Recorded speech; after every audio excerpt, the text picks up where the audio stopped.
আমি চৰকাৰী সম্পূৰ্ণ নীতি নিয়ম অনুসৰণ কৰিয়ে আমি ৰঙিয়া মহাবিদ্যালয়ত নামভৰ্তি প্ৰক্ৰিয়া আৰম্ভ কৰিছিলোঁ আৰু সেইমতেই আমি নামভৰ্তি প্ৰক্ৰিয়া সমাপ্ত কৰিছোঁ।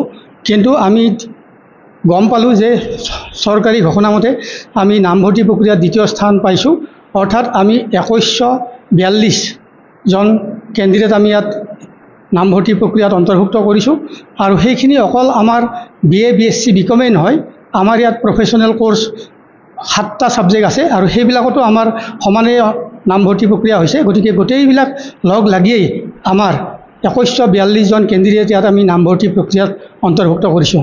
প্ৰথম আছিলে আমাৰ মঙলদৈ কলেজ আৰু দ্বিতীয়তে আমি ৰঙিয়া মহাবিদ্যালয় থাকিলোঁ, থাৰ্ড আছিলে পূব কামৰূপ মহাবিদ্যালয় আমাৰ ওচৰৰে। পূব কামৰূপ মহাবিদ্যালয় আমাৰ ওচৰৰে, গতিকে তাত যিমান দিছে তাতকৈ আমাৰ অলপ বেছি আছে আৰু তাতকৈ মঙলদৈত অলপ বেছি আছে। কেনেকুৱা লাগিছে গোটেই কথাটো? ভাল লাগিছে আমি, কাৰণ আমাৰ মহাবিদ্যালয়ত ইমানবোৰ ছাত্ৰ ছাত্ৰীয়ে নামভৰ্তি কৰাৰ কাৰণে যিহেতু ইচ্ছুক, গতিকে সেই ক্ষেত্ৰত আমি অতি আনন্দিত আৰু সেইকাৰণে আমি তেওঁলোকক কিমান সুবিধা দিব পাৰোঁ তাৰ কাৰণে আমি যৎপৰোনাস্তি চেষ্টা কৰিম আৰু ভৱিষ্যতেও আমি এই পৰ্যায়তে নামভৰ্তি প্ৰক্ৰিয়া আৰম্ভ কৰিম বুলি ভাবি আছোঁ। আৰু ইয়াত যাতে কোনো বিশৃংখলতা নহয় সেইটো ভাবিয়েই আমি নামভৰ্তি প্ৰক্ৰিয়াবিলাক